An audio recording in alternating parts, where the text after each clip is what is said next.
Hope everybody's doing well. It's another day here in Durham, North Carolina. I know a lot of people have been paying attention to things going on in the world, whether that was people back in DC causing all kinds of trouble and things along that line, or whether it was people paying attention to the vaccines and some people that are still opposed to the vaccines and not trying to hurry out to get vaccinated, and others that are glad that they've got their two shots. I know that I was a late person in terms of getting my shots, but I did get them after my birthday, which was back on July 1st. So I have now got my two shots, and now I'm waiting to figure out if they're going to say that we've got to get booster shots, or whether it's going to be like some of the other ailments that have been out there and you have to get a shot every year or something along those lines. I do know that there are new variants out there, and people are concerned about that and concerned about a number of other things in terms of whether we will get out of this pandemic, and not whether, but when that will happen, because people are pretty much sure that at some point or another it will end. It's just a matter of when it will end and how it will end and all of that. So that's some of the things that are going on in the world. I know that here it's been like some actually some very interesting weather, because a friend of mine, who called me up and they said it was raining where they were, and they're in Durham as well. And I'm sitting there going like, I don't see any rain. And I looked outside and I didn't even see any sign of any rain. Didn't see any puddles or anything like that. So then I looked at the weather and I saw today it said that Durham had a 50% chance of a rain. So I guess I was the one that got the other 50%, the 50% of non-rain. Whereas my friend that lives not that far from North Carolina Central University had apparently gotten the rain, whereas I'm closer to the Duke campus. So that's something that was going on. And speaking of Duke, there have been people playing football games in terms of both the college level and, of course, the pro level just started last week as well. On the college level, this is the time when there's a lot of intense games that are important on the schedule, where top teams are playing against each other. But there's also the time of the year where it's early in the year and teams might be playing what a commentator used to call the cupcake schedule, meaning they're playing opponents that they should definitely beat and that they often beat very handily. So that's some of the things going on in this world. I'm going to bring my guest up and see how she's doing and how things are going in her part of the world. So definitely going to learn more about Felicia, see what Felicia got going on, what her thoughts are about a number of things just in terms of regular survival, because that is where we are at in this time in our life. And of course, if anybody's been watching previous interviews, they had seen Mark with the great Santa Claus beard. So I actually went to the barber and decided that I would let him get me trimmed down, because I was tired of looking like Wolfman Jack. So definitely thought I'd get into a better situation and got trimmed down on the beard and all of that. Still got the white hair and the gray hair, but at least it's not looking like Wolfman Jack, or as a friend of mine called it, man, Mark, you're really looking like Grizzly Adams. So at least it's not the Grizzly Adams look anymore. So definitely glad to have the more clean down version and all of that. But I'm going to bring Felicia in and see how Felicia is doing and all of that. Felicia, how are you doing? How is life treating you? I know a lot of my lady friends back in the early days of the pandemic used to complain about that regularly, because they were sitting there going like, I can't see my beautician. This is not going to work for me whatsoever. But now shops are open. And I also know that sometimes people were even finding ways to get the shop to come to them, or to get other ways of having care done for themselves, as we've been in the middle of this pandemic now, believe it or not, for almost at least a year and a half, and getting ready to come up next year on 2 years. But definitely it's been a whole kind of thing that we've been going through. So I'm sure that you had to do some adjustment as well. I can't remember if you told me what the family dynamics were, but if you've got kids, I know that I don't have any, but I've got my two nephews, and I know there was some time that they were not going to school. They were doing online, but now my brothers got them going back to school regularly, and hopefully that will be the case if there's no more crazy outbreaks or something that causes people to shift, because I do know some schools where they had to shift back because of outbreaks happening in even that young age and everything. So how are you doing, Felicia? I'm doing great. Thank you for having me. Yes. Yes. So how is life treating you? How are things going in your part of the world? And tell our listeners a little bit more about yourself. And like I said, just how you're doing in the midst of this craziness that we call a pandemic. Okay. Well, I'm in Texas and the weather's real hot right now. It's nice. We having days up and back, up and down, hot one day, cool one day. You can't never tell, but mostly hot. Right. But through it all, I'm doing fantastic. I have 2 kids, son and a daughter, and 3 grandboys. And during that pandemic, they were with me doing the homeschooling. Wow. And oh man, that's not for them, and it's not for me. They were like, they could find 1,001 things to do. I got to go to the bathroom. Oh, I can't hear. You know what I'm saying? I'm so glad Yeah. they back in school. So you're glad they're back at school, and you were probably, I know, at one time, even when I was in school, they were talking about that new math, and you're probably sitting there going like, I don't know what this math is that they teaching you, but it wasn't what they were teaching when I was in school and everything. So they were probably even teaching their grandma about things as well, because they were probably bringing things that either you didn't remember or that you're glad that you didn't have to learn because they've come up later in life. Well, my grandboys are real young, so I was able to be on top of whatever they were learning. Mhm. My thing was getting their attention Right. and them looking at that laptop and listening to the teacher. I think their ears just closed up because they didn't hear anything. It was like, I just want to go to school, Granny. I was like, I want you to go. They just want to But be in the school. that's it. I mean, there was like, I can't hear. They were having so many problems with the laptops. Hmm. And then once they cut off and just messed up, they were happy. And I was like, oh, we got to do something different. They got to go to school, you know. And You're all like, of them they got a little bit behind, with not wanting to do it, right. Yeah, but yeah. So what grades are they in? I have one in kindergarten, one in second, and one in third. Okay. So Yes. they're young kids. Like I said, my nephews are in middle school now because they are 12 and 13. So it took a minute that one of them was in junior high and the other one was in elementary, but now they're both in junior high. So they're in that seventh, eighth grade kind of area and everything. But definitely, I do remember when one of them was in one school and the other was in a different school. They didn't like that as much because they like being in the same school because they are Right. those children that are only about a year apart. Because, like I said, they were both born in August, one in 2008 and the other in 2009. So definitely they have that kind of closeness in age. So they didn't Right. spread them out. Malik and his then wife.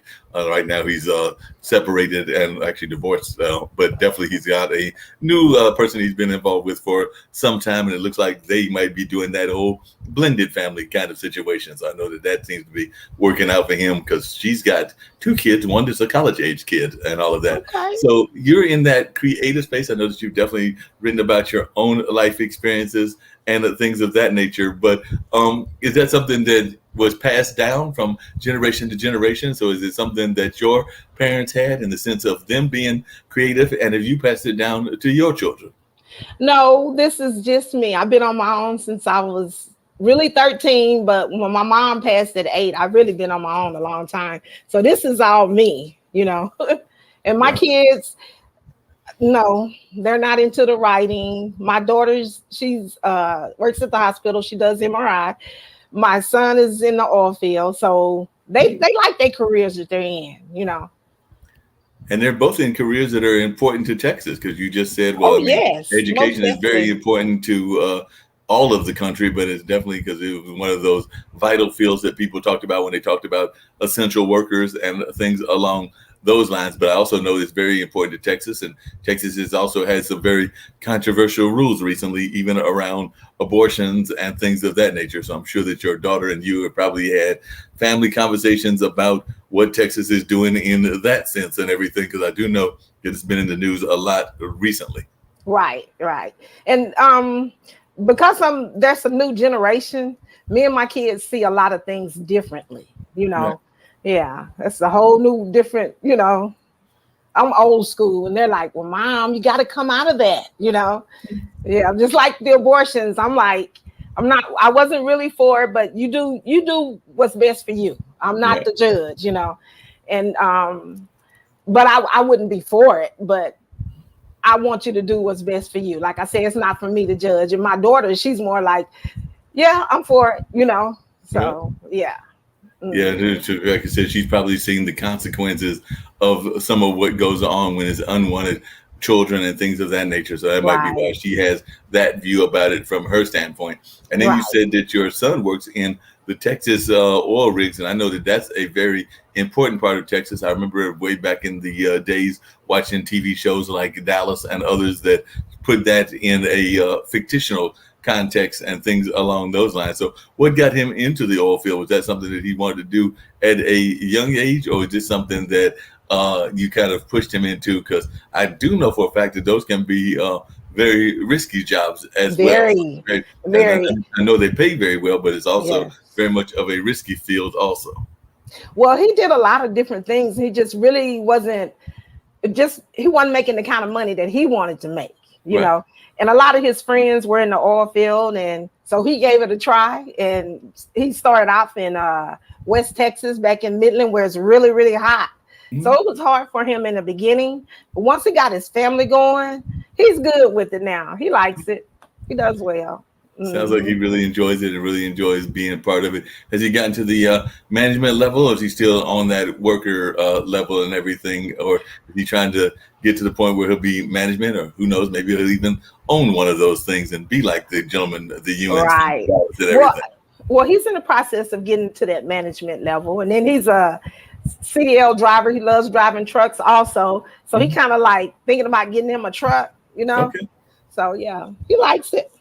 sounds You like he know, likes it a it's lot, and that's it's hard work, you know. So he like don't nobody understand, but I understand. right. Yeah. Now, did you ever have to do any of those traditional Texas jobs yourself and everything, or is this something he found out because of his friends, or in your life was that some of the work that you got into as well? Because, like I said, when I think of Texas, I usually think of oil, I usually think of certain politicians, and then I usually, like I said, think of the TV show, and of course, there's that image of football throughout that state because y'all definitely love your high school football and Right. even love your college football, and Right. definitely even a lot of throughout the state are fans of even the Houston team or the Dallas team, but definitely Right. fans of your NFL football as well. But definitely it is a football State. thriving part of the country and everything. So I Right. was wondering whether when you were a youngster, were you one of those young ladies that was very much involved in that football aspect of Texas, or is that something that you stayed away from? No, I've always been involved in it. My son played football when he was in high school. I was more big on education, wanting him to go to college, Right. but he went for football and not really the academics. And later he found out that maybe college wasn't for him, you Right. know. So going in the oil field, he started seeing the kind of money he wanted to see. So Right. he's been there probably about 8 years now. He likes it. You know, he has a family. He can take care of his family like he wants to with what he's making, you know. Well, that's Yeah. very important in everything. Hmm. That's real important. I was actually on that Clubhouse app yesterday, and I ran into a young lady from Texas, and she was actually saying that she loves football so much that even though she doesn't have any kids now, and I don't know if she ever had any kids, but she Uh-huh. definitely seemed like she loved football so much that she would go to the high school games just to watch Yes. the games. And I'm sitting there going like, that's not something that is as common in North Carolina and other parts of the state where you see people going to games because it is such a part of their economy. So is that something that you were doing even after he stopped playing? Were you Oh, going and checking out the games? Because it seems to me like that's part of the Texas culture is going to check out high school games, even if you don't have a kid necessarily playing in the school, but it's just kind of like fun to watch the games and to be involved. And I think that a lot of y'all's high school stadiums are actually relatively decent sized and everything. right, So a lot of people may be going to watch the games that have no personal connection to the team. So is that right. something that you've been doing Yeah. even now? Well, I haven't been doing it now here lately, but I've always done it. And most in Texas, most big towns or small towns, whether you have kids there or not, you go and represent. I guess it Yeah, is a Texas thing because yes, I enjoy it still to the day. I yeah, like high school better than professional. wow. Uh-huh. So the high school might even be better than the professional. They probably got a little bit more of that less just for the money kind of attitude that I know sometimes Right, the professionals have, where you don't feel that they're really giving it their all because of the love of the game. Where it sounds like in high school is still a lot of that love of the game, whereas in right. the definitely on the pro level and maybe on the college level, it's not as much a love of the game as a love of the money. Right. And as fans for our boys, even though they may not be my kids, I still feel like they're my boys. I mean, we feel like we're just a part of it. You know, when Right. you're out and sit up in the stands with the boys, you're just into it. You know, professional, I've never been. Now I've watched it on TV. I think I've been to maybe one professional game, but I think it's because I'm just not, I don't feel like I'm part of it. I guess I don't know, even though I don't have a certain team that I really like, you know. But when it comes down to these little East Texas teams, I love all of them. I heard that and Yeah. everything. How has Texas been doing, from your opinion, particularly in East Texas where you are, in terms of business survival? Because I know here in North Carolina, we've seen a lot of our small businesses struggling, and a lot of them are not being able to keep their doors open. There's Right. even been some that haven't been able to hire enough staff. As a matter of fact, I was in the downtown area of Durham and saw at least three or four help wanted kind of signs where they were trying to get people to come to work for them in those restaurant environments and things along those lines. So, are you seeing similar stuff there Yes, in Texas? And we're having the same problems. We're having problems of most of the jobs from restaurants, fast food, not enough people. So your lines are going to be longer. People just not coming to work. And I don't know if they're scared or they're just not coming. And you see signs everywhere. We're hiring everywhere. So yeah, we're having a hard time with that. You know. right. And I hmm know that y'all have had your governor have different things about not really trying to enforce the mandates or the vaccines or things of that nature. Because I know both the governor there in Texas as well as the governor in Florida seems like they, I guess, want the local people to have their own choices and everything. So, in terms of that, how have you been doing? Have you been kind of like following those guidelines that they give you, or are you a little bit more open to going out without the mask, and where are you in terms of the vaccination process? Well, I did my shots, and I'm like you said, the governor's letting every little town or city make their own choices. And I live in Tyler, and I feel like we're doing real good. I mean, we're back where we was last year, Okay. with the pandemic. But I feel like, they do real good. And like in grocery stores, they're steady cleaning and wiping. I think the city's probably been cleaner than it's ever been. Hmm. And a lot of people are wearing a mask, but I might be a little guilty. I may not be wearing mine as much, but I don't go anywhere. Yeah. So the pandemic didn't really bother me where you have to stay in, and I was already a loner, so it worked fine. It worked fine for me. But I will follow the guidelines. I don't want to bring anything to anyone else. Yeah. I'll do my part, what I got to do to keep the city safe. Yeah. Hmm.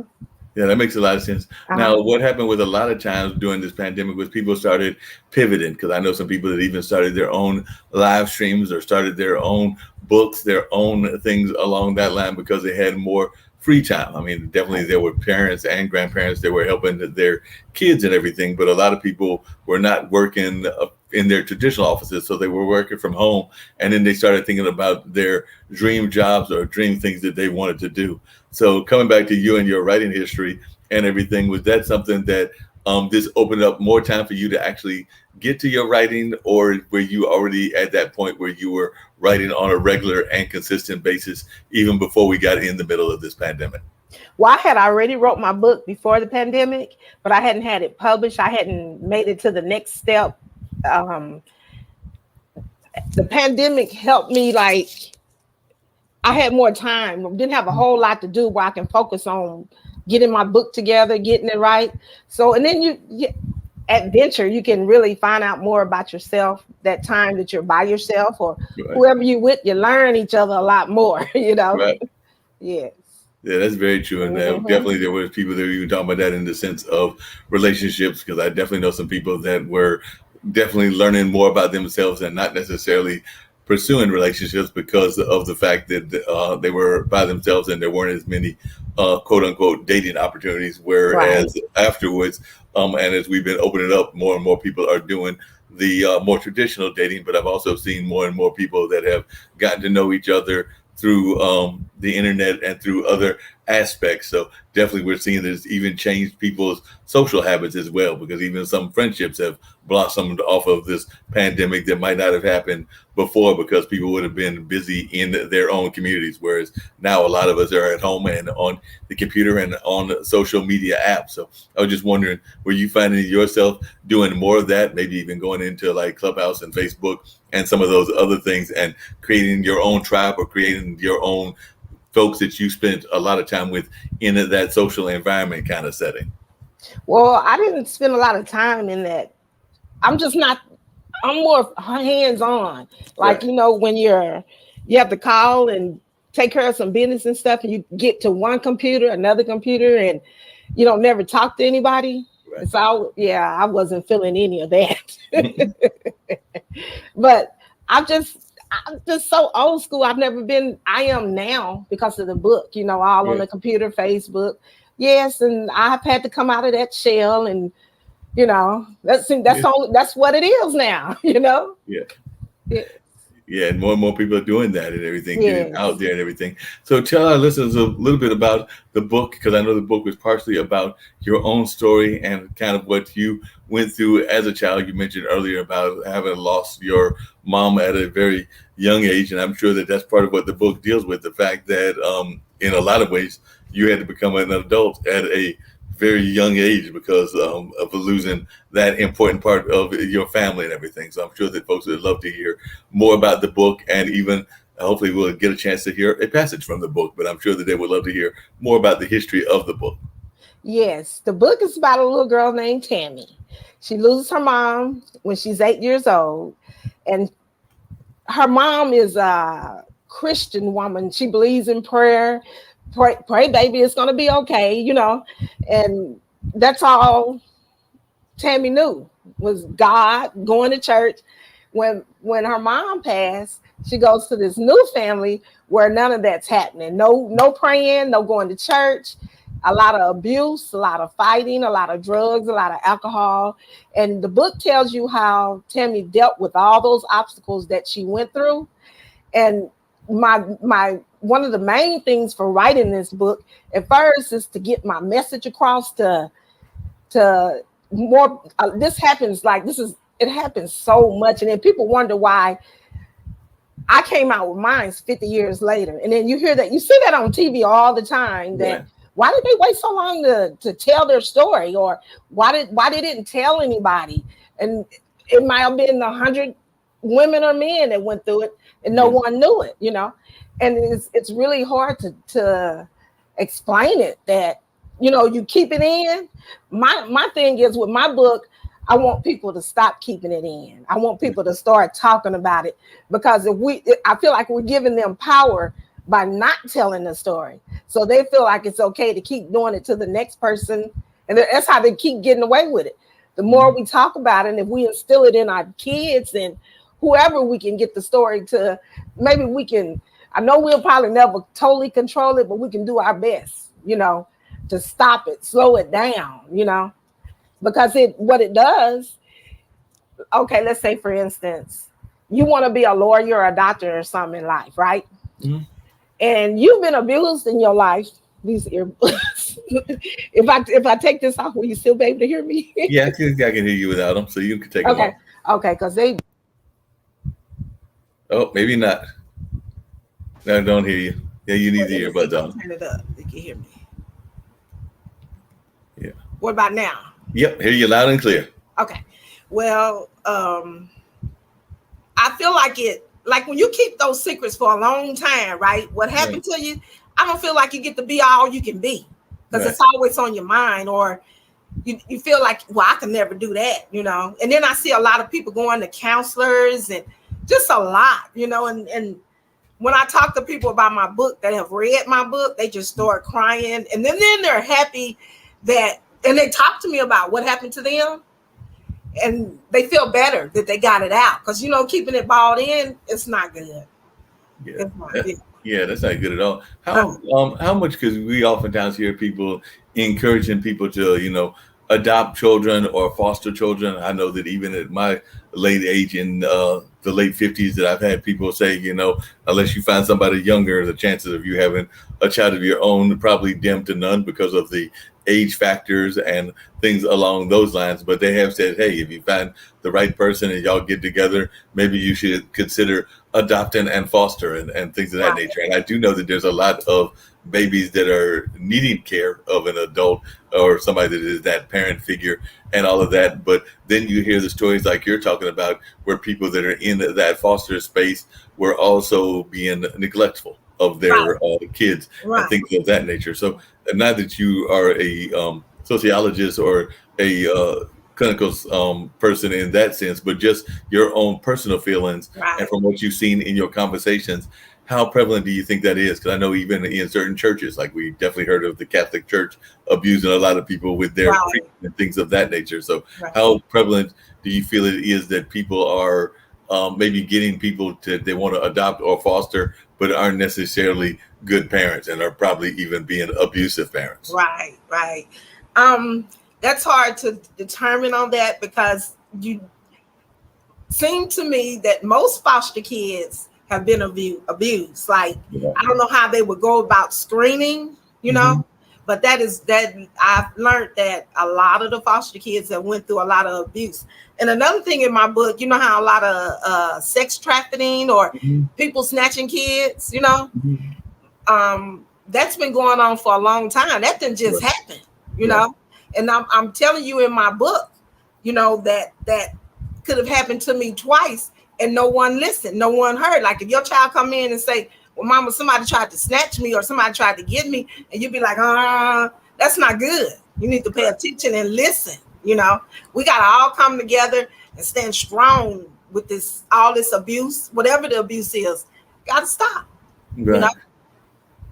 Because I'm wondering how much we don't pay attention, and I know a lot of times kids are trying to tell their parent figures or even their teacher figures Right. about things that are going on in society, and I sometimes wonder if we as a society don't just kind of dismiss it because it's coming from a kid and everything. Of course, we know that just about every kid is told not to talk to strangers and Right. things of that nature. But the studies actually say that most of the abuse that happens is like you're talking about. It's people that the kid knows, whether that's somebody in their own direct family or a foster family or an adopted family. They say that, Right. well, I understand that most abuse comes from people that the kids know, but if they're going to talk to their family members, then they probably need to have family members that they can talk to and that are actually going to listen to them And about do whatever something. they Right. are saying. Right. And I'm wondering how often we're too often dismissing the kids, because it sounds like, as you were talking earlier about your own kids and even the grandkids, it sounds like you're very much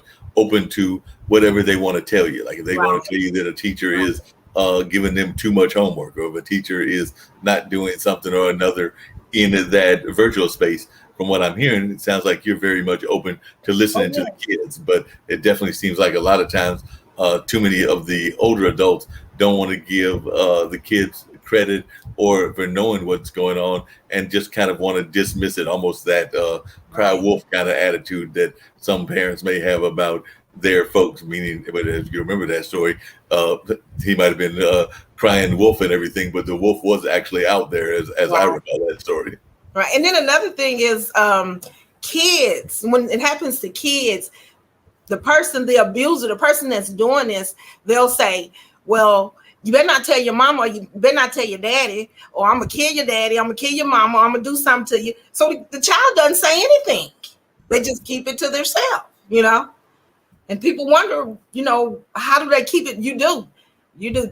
Children are very strong, and they'll look out for you and cater to your feelings and make sure nothing happens to you before they worry about themselves. Because they love so hard, they're so innocent. Yeah, definitely. And sometimes I think that we try to have them lose their innocence as well. And sometimes I think that that's the other thing that happens as well, as that we don't allow them to maintain that innocence. But also, I'm one that believes in curiosity, because I know that my dad, when my nephews was young, he actually had them. I want to say when they were like maybe even one or maybe even younger than that, going Right, out there looking at plants and looking at trees. And I'm sure that there might have been some people in our neighborhood who were going like, why is Mr. Lee trying to teach them that kind of stuff at this age? Knows good and well that they don't have that kind of brain power and everything. But I know that my dad, and I would even argue my mom and others in the family, have always believed that education should start as soon as they can comprehend anything. So I right. believe I that they were agree. trying to get them to learn things even at that relatively young age. If it was nothing but like, what's the difference between a piece of grass and a leaf and everything, or between a tree and a stick or something along those lines. But I think that definitely they were learning at a very young age, and I think that that's something more and more needs to happen. I But do too. sometimes we want to dismiss that early education, but I don't think that that's something that we should be doing. But I was just wondering your thoughts about that. And you had also mentioned before getting to that about the church and coming from that very church kind of background. But we do know that sometimes that can be almost a double-edged sword as well, because sometimes the churches, because I consider myself more spiritual than religious, but part of that is because I know that some churches get caught up in the cult of personality, and meaning that Right. they're too busy with the personality and not necessarily the message. And to me, a lot of message of most of the world religions is pretty much the same, which is be good to your fellow man, treat them as you would want to be treated, and Mhm. definitely honor and respect the key people in your family, like mother and father, and things along those lines. And I don't care whether you're Baptist or Methodist, which are part of the Christian family, or whether you're of a whole nother religion like Islam or Hindu. I think that pretty much all the religions have the same core principles. Where I think we get in trouble is when we let the extremists take over, whether that's extremists in the Islam and Jewish community or extremists in the Christian community. But I was wondering, is that something that you also felt when you, as a child, growing up into that kind of Christian background? Well, it helped me by my mom teaching me about God. It taught me how to pray and Yeah. put all my trust in God. At the Mhm. time, young as I was, I didn't understand it, and I did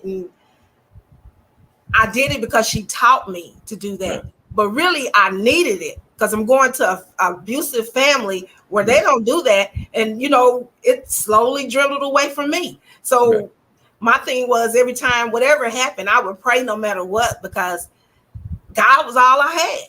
Right. Whether things were happening like they should have happened, I still prayed all the time and I carried it on, but I probably didn't live the right way, as I got older.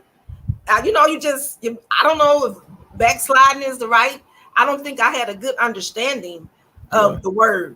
Right. I didn't, my mom would have lived, she probably would have taught me more. Right. But coming to a family around people that don't talk about God. And anytime I talked about God or said something about God, well, she's crazy. Right. That put me in. So I kept a lot of thoughts to myself. Kept a lot of Now, since I wrote that book, no problems. I have a good understanding. I'm not hiding. I mean, I lost a lot of family behind this book, but I feel good about it because I'm closer to God. And I know they'll come around, right. sooner or later. But yeah, family's just, I don't know. I don't know how my family, yes, I talk about God to my kids and prayer and all that, even though they may not understand, but they will one day. Just Right. don't stop. But yes. What do you say to those people? And I've heard it, and I've got friends of mine even that are ministers. But what do you say? Because you went through a lot in that sense when people are seeing things that are negative in their life and have that kind of like, why me kind of attitude. And I'm sure that even as a child, you might have had that thoughts, particularly when you were going through living with an abusive family, where you might have been like, even questioning God as to why you were put into that situation. And I'm, like I said, I definitely believe in the power Oh, of yeah. prayer, the power of positive thought. But I was just wondering, was there a time in your life where you were sitting there going like, asking that question, which I know a lot of times we ask, even you hear terminal patients, and sometimes they even wind up living a lot longer than the doctor expected them to live. But they do have that kind of like, why me attitude, whether it was fighting cancer or whether it was fighting leukemia or fighting any of the other numerous terminal illnesses out there, or even those people that have been unfortunate enough to lose children at a young age. And we know that's one of the most devastating things for any parent is to lose their child. And sometimes they will ask that why me kind of attitude. So I was just wondering, as one that went through that, did you ever go through that period of maybe self-doubt and self-reflection in terms of your connection to the Most High? I don't ever remember questioning God or why me. I don't remember ever being like that, because Right. I've always had God in my life. But I did question why my family are like they are. Why, that as a person, why are they doing this to me? Right. And I would ask, why is God letting it happen to me? Right. So I just think I was a strong child and got through a lot of it. And for some reason, I could never turn my back on God, regardless of whatever was happening. But yes. Mm-hmm. And what do you think is one of the most important lessons you learned from going through that you even carry well into your adult years and maybe even carried into the job force. So, what do you think is some of the most important lessons that you learned during that time? That's sometimes, when things happen, there's a reason why they happen. For me, I feel like I can relate to other people. When they go through whatever they go through, Mm-hmm. sometimes people don't open up to you and talk to you, even though you can say, "Oh, I understand," or you can say, "I feel you," or whatever. Unless you actually been in that child's or that adult position, that's the only way I think you really understand. So I Right. feel like everything I went through in life was to help others. I'm not bitter about anything. I'm strong, But it took me a long time to get where I'm at. What it did for me, what I went through, it kept me angry. Hmm. You know how you see all these videos on YouTube where these girls fighting or boys fighting? What I went through made me angry like that. I think I was a fighter, and you don't never know what nobody's going through, you know. Right. But you need to find another way besides fighting and arguing and all that other stuff you're doing. But I know that abuse will lead to you having a bad attitude, don't care about nobody's feelings. And this ain't what nobody told me. This was how I was, Right. you know. And as I got older and after my kids and everything, because when you have your kids, you don't want your kids to be like you if you was doing that type of stuff. So start paying attention and listening. Yeah, we need, yeah, Yeah, that because makes a we lot. those people have been hurt, or don't know no better. Moms and dads may not know no better Mhm. because they didn't learn because maybe their parents didn't know no better. Right. You know, so you just have to be strong and try to do what you can do. Oh yeah, that makes a lot Yeah. of sense. How much of the impact of what you went through do you think impacted later relationships, whether it was relationships with spouses and mates or whether it was relationships with children? Because I oftentimes hear that there is a concern that psychologists and sociologists to some degree will have when they talk about the impact that being in those situations can have when you're bringing into new relationships. Because I know one of the famous things that all relationship coaches say is to leave the baggage at the door. But I know that that's next to impossible because we all bring our life experiences into every relationship, whether that's a work relationship or whether that's a personal relationship. So I was just wondering, in your own life, how did you cope with it, and how did you find a way to not have it destroy what could be a good situation, whether that was work or whether that was personal? Well, on my job, I've never let it affect my job because that's my livelihood. Right. So I was able to keep that apart. But far as relationships, marriage, boyfriend, just friends, it affected me. It affected everything, life, decisions. Mhm. Yeah, I probably didn't make the best decisions to later on. Yeah, it for me, it affected everything. You Right. know, the decisions I made, yes. And how often did, like, when you were going into those situations, how often did you bring up your past to them, or was it something that just came up later on, and therefore they didn't find out about it until y'all were in the middle of the relationship? Because I know I've dated some women that have some of their past history, and sometimes we didn't even know about it till later in the relationship. And I can tell you that sometimes it felt almost blindsided. But then Yeah. you either opt to work with it or you opt to move on, depending on the individual's choices. And I do think that it's a two-party decision. But I was just wondering, in your case, how did it work out, and did you try to leave it internal more than letting it be known at the beginning? Well, I kept everything to myself.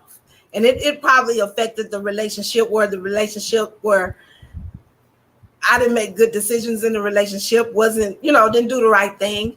And I was a runner. When things didn't, like, I'm married or whatever, when I'm in a Mhm. relationship and instead of working it out, I never worked anything. I just ran. I just got out of it. Mhm. So yeah, it affects everything. And I then can if you def- don't tell anyone, especially your spouse or whatever, because I was scared they were going to judge me, or were they going Mhm. to be scared to touch me, or were they going to be scared that they might hurt me, because people have their own opinion about what you done went through, and that's real touchy. That's real, like you telling a man, "Well, I went through this." I would be scared that it'll run them away, you Gotcha. know. So I kept a lot of it to myself until I would have a nightmare or something, and they'd be like, "What's going on with you?" Well, did someone try to hurt you when you was younger? I try to brush it off. I don't think I really told anybody anything until now. Yeah. You know. And it sounds like me like you called it a different term, but it sounds to me like you predated a term that is very popular today. So it sounds to me that if I'm hearing you correctly, that you there's a term in social media, and I think it's a term that's being used a lot these days. But it sounds to me like in a lot of relationships, you did what they call ghosting. So it sounds like you definitely did some serious ghosting of relationships where you basically turned off the phone, disappeared, and they were sitting there going like, I don't know where she's at, but she's not in my life anymore, and everything you called it being a runner. And I can definitely relate to that because I sometimes know that if I don't feel comfortable in a situation, that yes, the phone calls might become less and not as common, and you might not be as forthcoming as you are is the beginning and everything in terms of letting your heart be open. So I can definitely relate to that, and I think that that's probably more common than people want to admit to, because definitely I think whether you want to call it a runner or a ghoster, I think that there's a lot of people that do that on a consistent basis, and probably because of either their own histories or their history with folks with history, because that can also impact people as well. Because even if you don't have your own history, you might have had history with people that had history, and therefore you might see some of those warning signs and everything. I think the one time that I remember doing that was with somebody that was in and they will admit it even to this day that they had some bipolar issues and things of that nature. And at some point I was like, nope, cannot put up with you. And I think we had a couple of discussions, and after the last discussion, I could see that it wasn't going anywhere. So I'm a mass transit person, and I remember literally packing up my bags. And when they went to work one way, I went to the bus the other way and went right on back home and disappeared. So I can relate to what you're saying. Like I said, that was me. What you fine, but I had to get out of that situation. Like I said, they might have had some stuff that they had a bonfire with whatever I may have left behind, but I know the majority of what I needed, I took with me, and it was gone with me. You can have the rest, huh? You can have everything else. Exactly. You can have the rest of that stuff. I don't need that. Yes. But did not need the drama. Sometimes you don't need the drama that comes with certain situations and everything. Sometimes it's best just to leave just like they say, leave the baggage at the door. Sometimes it's best to leave the drama behind as well. So I can definitely relate to what you're saying. And that sounds like a lot of the book is based on what you went through and your own life. And I know that the character has a whole different name because, like I said, your name is Felicia. The character is Tammy. But I was wondering how much of creative license is there in the book? So how much of what went on is true to what you went through, and how much did you I'm sure you changed names, but how much did you also change some of what happened? So how much creative license did you have in the book, or would you say that the book is about 80 to 90% factual, or would you argue that it might be less than that and it might be closer to 50% factual? So how much of the book is truly what you went through, and how much of it did you have that creative license? 90% of the book is what I went through. Okay. 10%, just a little bit, but yeah, it's 90%. And this stuff happens every day, all the time. And sometimes, I didn't tell everything, and then a lot of people, it's a lot worse than my book, and don't say anything, But yeah. And what kind of reaction to those that are in the book? Because I'm sure some people are in the book, and you mentioned earlier family members that don't talk to you and everything. But what was the initial reaction, and how many people were really upset that you did what some people might consider airing family laundry with the book and everything? So what was the reaction of family members, and have any of them come back and maybe change their mind after they did some reflections? Well, okay, the book is fiction. When I put it out as fiction, right? Mm-hmm. So the family members, when they read the book, they were more like, they were pissed. So I said, okay, the book is fiction, and if you're so pissed, why are you so pissed if it ain't true? You said it didn't happen, so why you mad? Right. And I wasn't expecting everybody to be so mad. I was expecting them to understand and say, Felicia, I understand. Now I know what happened to you, or any of that. I didn't get that. Maybe 2 or 3 family members were understanding, where now I understand you, and they were like, Don't let the rest of the family get to you. You keep writing your books, you know. But Right. my family's pissed. But So then that that, tells me, well, I guess it was true then if you're so mad, you know. But I'm not mad at anybody. I love all my family. You know what I'm saying? Regardless of what I went through in this book, if you was a part of it, I still love you. I'm not mad at anybody, you know. right. They're very upset with me. And what advice would you give to? Because actually, I got some friends that have gone through different situations. I know one young lady that is glad that she sounds similar to you in one sense. She's got her 4 kids. I had to remember the math and everything, but it's 2 daughters and 2 sons. And from those 4 kids, she's got, I want to say either 4 or 5 grandkids. And she loves the grandkids. And I would even say to some degree, even though I do sometimes get the feeling that they get on her nerves sometimes, she loves the kids as well and everything. But she definitely was in what some people would consider an abusive relationship from a husband, not necessarily from Mhm. a foster family and everything. And I know that she Right. wants to put down her story, put down her book and everything.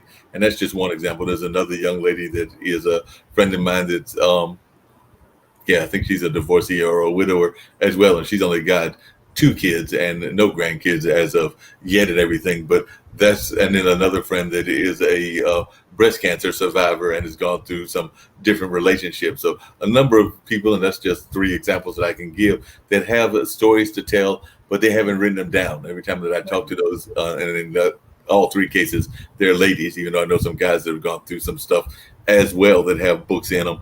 But they always tell me that they've got the book in them. They really want to put the book out. They really want to, maybe turn it into a TV series or a movie or whatever else they may have in their visions. But unfortunately, life gets in the way. The day-to-day grind gets in the way, and every time I talk to them, they're usually like haven't gotten any further in terms of, one, writing it, and 2, getting it out to a publisher. So what advice would you give to people that have these stories? Because I do think that many of us have many stories that need to be Right. gotten out, but we haven't got them out there. So what advice would you give to people that are thinking about writing a book or writing about their pain? You should write your manuscript. You should write your book. Even if you don't get it published, write it. Just get it down on paper, and once you get it there, I feel like you'll publish it from there. But what helped me through it all is I got in the Word. When I got in the Bible, I got in the Word, and God has been so good to me. No matter what, you know what I'm saying? I've come close to death how many times, and God have kept me around. I'm like, you keep me around for something, but I wouldn't read the Bible. I wouldn't get in the Word. I felt like what I'm doing is good. He taking care of me, and nothing happening to me, But when I got in that Word, it explains life. And you're gonna pick up your book. You're gonna start writing when you understand the Word, get in the Word. It was like, man, it is just, oh man, it's so good to, I don't even know the right word that's strong enough that will help you. Like cancer, all the stuff that you're going through, give it to God, get in your Word, get in your Word. That's what, you ever heard of Creflo dollars? Mm-hmm, mm-hmm, yes. Oh my God. When I was writing my book, before I even got it published, just writing it, Mm-hmm. and I started watching him, because I always thought, well, they just want your money. I even learned about tithing and all that reading about it. But I would turn the channel because when they start talking about money, I'm like, oh yeah, they just want some money, right? But then like the good Lord made me sit there and listen, So I started listening to what he was saying, and I'm like, this man know what, I'm understanding, right? But he would always say in the morning, get in your Word. Don't listen to what I'm saying. Get in your Word, right? So I'm like, I ain't gonna get in the Word. It's working good without the Word, right? Get up the next day.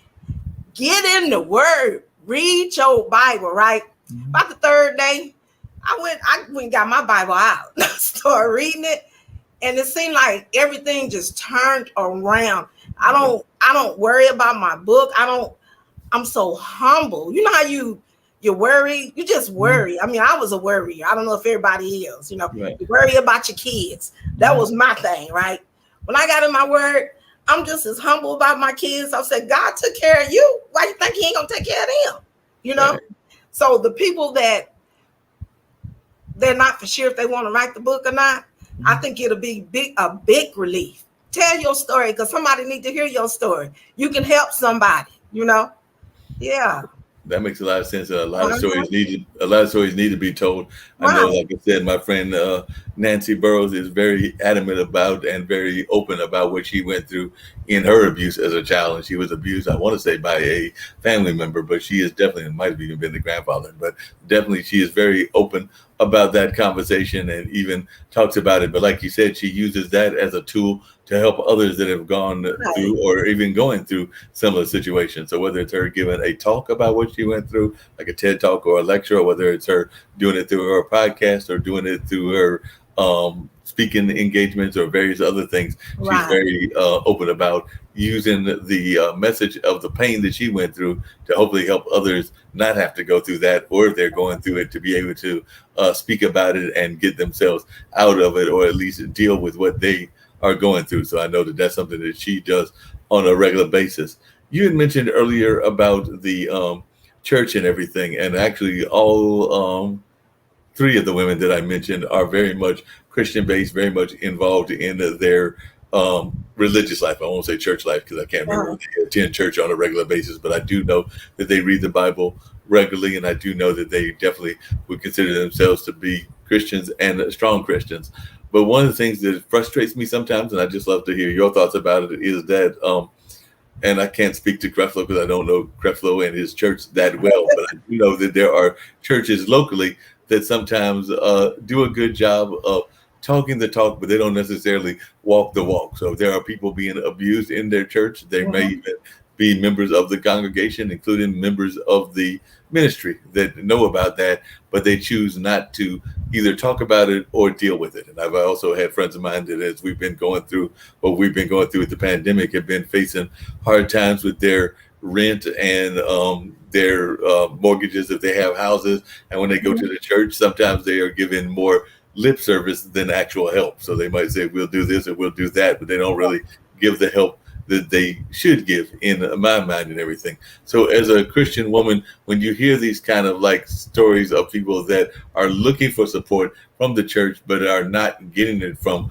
the church community, what is your answer to that? Because it's not just here in North Carolina, but I could say it's That's probably everywhere. happening with friends of mine in New York, definitely in Texas, definitely in California, even around the globe. And it's not just Mhm. the Christian church. I could probably say the same thing about the imams in the Islam church, in Islamic Right. churches, and the same thing about certain religious leaders, whoever they may be, and I forget what they're called, in the Hindu faith or in the Jewish faith, and a number of other faiths, and maybe even those that don't practice a faith, but they have some sort of spiritual get together, whatever that may be, whether it's a Western religion or a Native American religion or whatever, or not Western, but like an African religion. But I was just wondering, what is your answer to people that get frustrated because they want the church or the organizations to help them, but a lot of times they feel that they're only getting lip service? And that is so true, because when I would go to church sometime, and there's people in there need help, and there's churches that they'll talk the talk, but when Yeah. it come down to really helping, it's not like that. And you would think that it is like that, but it's not. My thing is relationship with God. Yeah. Your relationship with between you and God, and believe and have the faith and give it to him. No black sliding. Stick with them. Believe if your rent need to be paid or your bills need to be paid, God gonna take care of it. You gotta believe He gonna take care of it, because He is. Yeah. All that is true. Like they say, you hear people sometimes say, "I don't know how I'm gonna do this. I don't know how I'm gonna do that." Mhm. But it's easy for me to tell you, well, give it to God, pray about it. He'll take care of it. But if people don't see that, they're not gonna understand that, and they're probably not gonna pray and believe, because it's not something that you can see that you're praying. They can't. Some people can't understand the power of prayer, right? Yeah. But if you really believe in God and have a good relationship with Him, He gonna take care of it. You ain't gonna wear no car note, no nothing. I went through all that, but I didn't go to God, because I thought, well, He gave me the knowledge and the power to work and get it and do what I'm supposed to do, take care of me, right? But then it's sometimes things come in your life that working or whatever, like accident, cancer, or any of that, you don't know how you're gonna take care of that. But when you give it to God and let Him trust that he gonna take care of it, he gonna take care of it. He definitely gonna take care of it. So, like you're saying, when you go, and I know a lot of people like what you just said, church ain't gonna do it. Church, when you go to church, you go to church for self. The preacher may not be all or whatever, Right. the word that's coming out of his mouth. Hopefully that you'll get that. If not, pick up your Bible and read your Bible. Believe and trust in God. Keep the faith no matter what, because he will make, like they said, miracles, supernaturals, all that. All that will happen. Yeah, that makes a lot of sense. What do you say? And I was curious if Tyler's been there in Texas, and I was just going to I do want to get back to the book, but one thing that I was curious about, and I mentioned it here, is that we're seeing a lot of people that are, states are lifting moratoriums, and a lot of people are worrying about their rent, their mortgages, and a number of other things. How has that been playing out in Texas? Are you seeing a lot of people that are concerned that they might have to come up with $2,000-3,000 if they're paying back rent or whatever, or are you finding that the state there is still doing a good job of trying to work with people that might be struggling in the middle of this pandemic that is hopefully slowly coming to an end?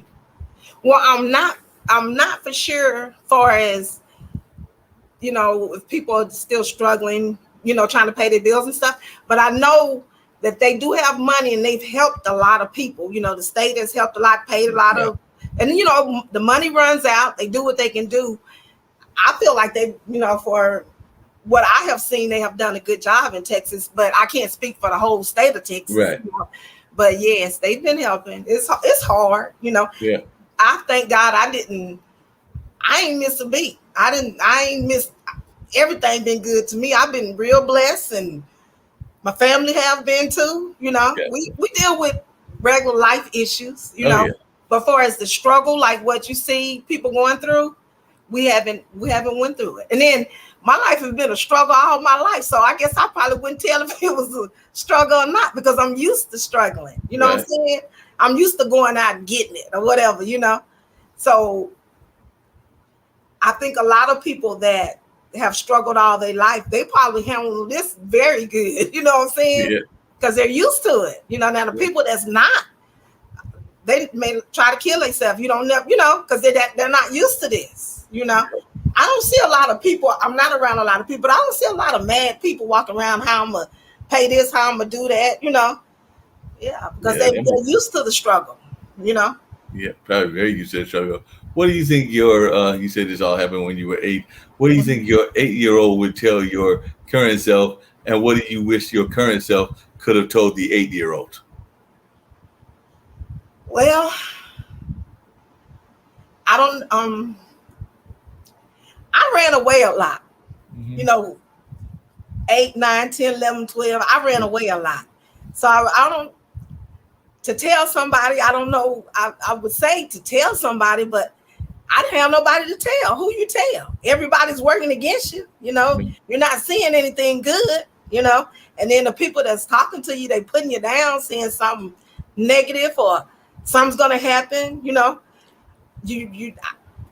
I don't think when that happens to kids, they don't tell nobody. I didn't tell anybody, and people be like, well, they were only 8 or 9 years old. How did their body make it through all that? How did they do that? Right? You heal, but it messes with you, psychologically, Yeah. I don't know what you could tell an 8-year-old, what I could tell myself then. Right. Yeah, because man, when I was writing this book, I cried. Oh, I cried. And it took me forever to finish the book because it was so, you go back to that, And then not only that, when I started having kids, they told me I couldn't have kids because of what happened to me, right? But good Lord gave me some kids. And then I went back through that whole thing all over again, the nightmares, the everything, Yeah, I'm trying not to get emotional. Yeah, you said that's what you would tell. That's what you would tell the 8-year-old. But what do you think the 8-year-old would tell you and everything if they could come back and talk to you as them? Why is this happening to me? Gotcha. Why are they doing this to me? You don't know at 8 years old. You don't know nothing about all that kind of stuff. Right. And so you would be, why? Right. Why nobody's trying to protect me? Mm-hmm. You know, because you expect your parents to protect you. Right. Yeah. Yeah, that makes sense. Um, Definitely, I can definitely see that an 8-year-old and a 58 or person in different age ranges that they would have those conversations and everything. The other thing that I was curious about is, too often when we hear about abuse, we hear about the physical side, but it also sounds like there was a lot of emotional abuse going on as well. So, at what point do you realize? Do you think you realized that it wasn't just physical abuse, but it was also some emotional and psychological abuse? Because I think that that's too often what doesn't happen is we um, see, hopefully we see the signs of the physical abuse, and that's something that hopefully people can recognize if there are physical scars, even though we do know there are ways that people can hide those as well by Yeah. oversized shirts and every other kind of way that you can hide those. But depending on where the physical scars are, that might be harder to hide. But emotional scars and psychological scars, they can stay with you for years and even Right. decades. So at what point do you think in your life you recognize some of the emotional and psychological things that impacted you when you were going through what you were going through as a child? It impacted me the whole that yes, that impacted me a lot. You're like you're scared, you don't know what to do, you don't know how to handle anything, you know. I'm running away, I'm running to people, I'm scared to tell, you know, and it carries on to the next year, to the next year. Your decisions that you make have a lot to do with what you went through. You know, if I hadn't went through a lot of that, I probably would have made a lot of better decisions. You know, and then you're numb. You Mm. don't. You're just numb. You don't know. You don't know how to love. You don't know how to feel love. You know what I'm saying? You're just here. Right. You know, when I had my first child, that's the first time I felt a feeling. Because growing up as a kid, I just stayed numb. You Mm. know, no one ever talked about love or any of that, you know. Right. And you just, like I said, you just numb. But when I had my son, I'm like, and then, you know, I didn't even care whether I died or not, whatever. I probably, you know, whenever I was fighting or whatever I was doing, I don't care. You know, if something should happen to me, I would put my life in harm's way, just not caring, you know. And then once my son was born, I was like, I got to do things differently now because he needs me. You know, you look at life different. At least I did anyway. But And yeah, there were that's, prob- huh? I said, and there were probably times that you even had to, as I'm hearing you, I'm thinking that there were probably times that you had to put on, for lack of a better term, your acting hat, because it seems to me that Yeah, you were probably closed off to, and even though you were involved with different relationships, I'm imagining that you probably closed yourself off to true intimacy, like right, really being intimate with a partner and things of that nature. You might have gone through the motions and might have done right, some really good acting, so they might have thought that you were being intimate or in the moment, but you were not really letting your heart open to right. being involved with a person. At least that's the impression I'm getting from You're this right. You're conversation that right. we're having. I've probably been acting all my life. Just here recently, maybe the last 5 years, I've been my true person. I've been my real self, you Right. know. And you settle, you know, like when you go through a lot and you get with somebody, you settle for that person because you're tired of being alone, or Mhm. you just settle. If I had to do it all over again, I wouldn't settle. I would get what's good for me, and we on the same page, Right. you know. And then I have learned that if I've always wanted someone that's into the Bible, that believe in God, but I never attract those type men. They'll get with me saying the right game to get me, and then once they get me, good Lord, the Bible just went out the door. You know what I'm saying? Yes.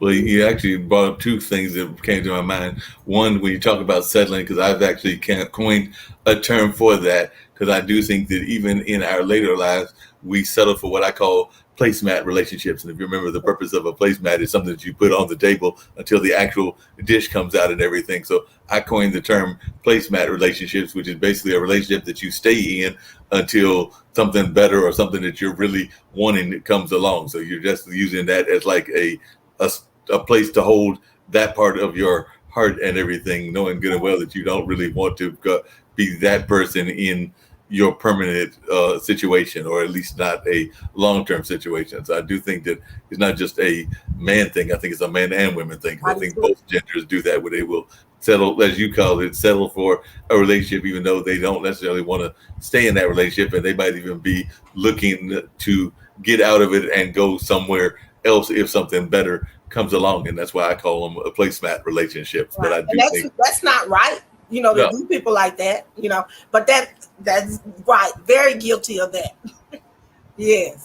Yeah, and I think a lot of people do that and everything else. The other thing that you said, and I was just curious your thoughts about it.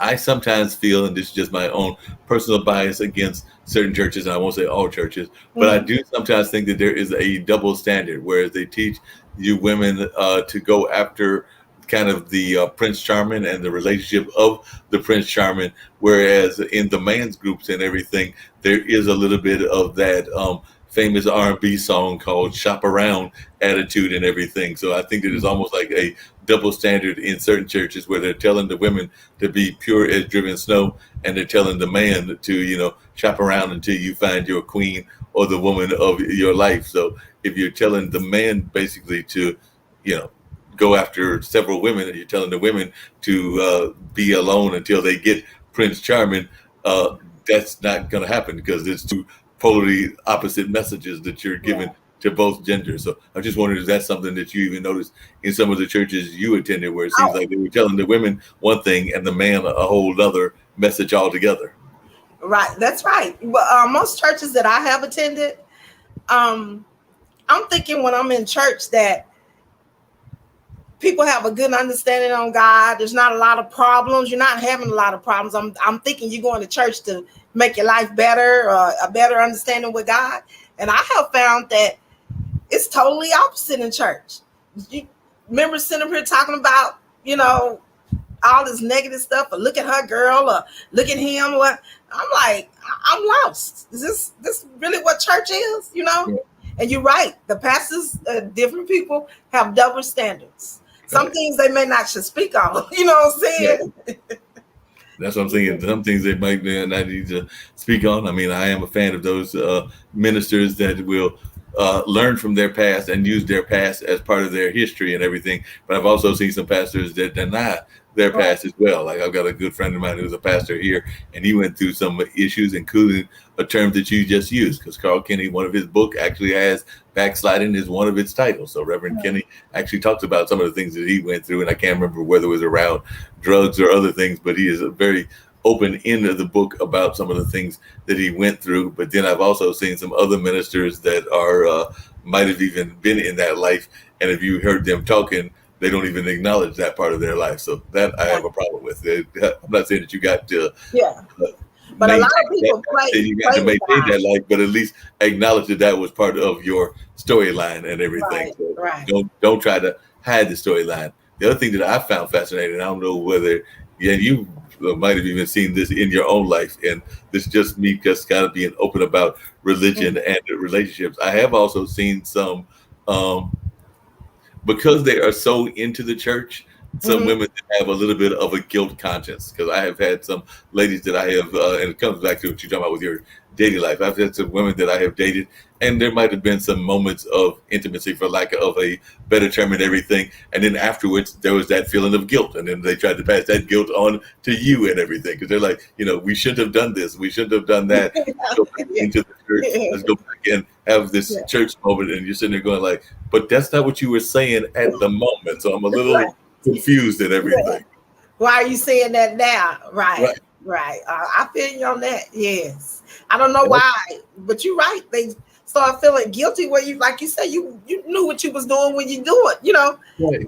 Yeah. Yes. I don't think you should say that though. You shouldn't say. I mean, you should feel good. You did Right. good. Ask God forgive you. If you feel guilty about something, ask God to forgive you. Yeah. And if it's gonna make you feel guilty, don't do it no more. If it's gonna make you feel some type of way, we humans, we're gonna make mistakes. Right. But yeah, don't put the guilt trip on me. You know what I'm Right. saying? Don't put the guilt trip on me. Yeah. Yeah, I've also seen some women that are trying to go after what I consider almost an impossible goal, but I'm not saying that it can't happen. But I have also seen some people that have basically got that attitude of, looking for Prince Charming until they find Prince Charming. They don't even really want to kiss, much less anything else, because they're like, I'm not doing anything until that man and me go down the ring and everything. So I can get it that there are certain things that you might not want to do because of you don't want to do it until you're in the marriage house and all of that. But then I've seen some people that might carry it a little bit too far to the extreme. Like they're sitting there like, we got to have what is the Beyonce song? We got to put a ring on it before we can do any kind of thing going on. I'm like, now that might be going a little bit too far to the extreme, but that's just my thoughts on that and everything. But I'm sure that you run across folks that have that attitude of like, they're not going to be happy until they've actually got that ring on it, and then they might be open to opening the intimate part of their life. Right. You just got to keep it real. You're right. Yeah. And I'm totally with you on keeping it real. Speaking of keeping it real, I know the other thing that has happened in life is that sometimes when people write these books, like you said, you told about 90% of fact and 10% fiction and everything, but I'm sure that you weren't able to get the full story out. So the story of Tammy is from 8 until 18. 15.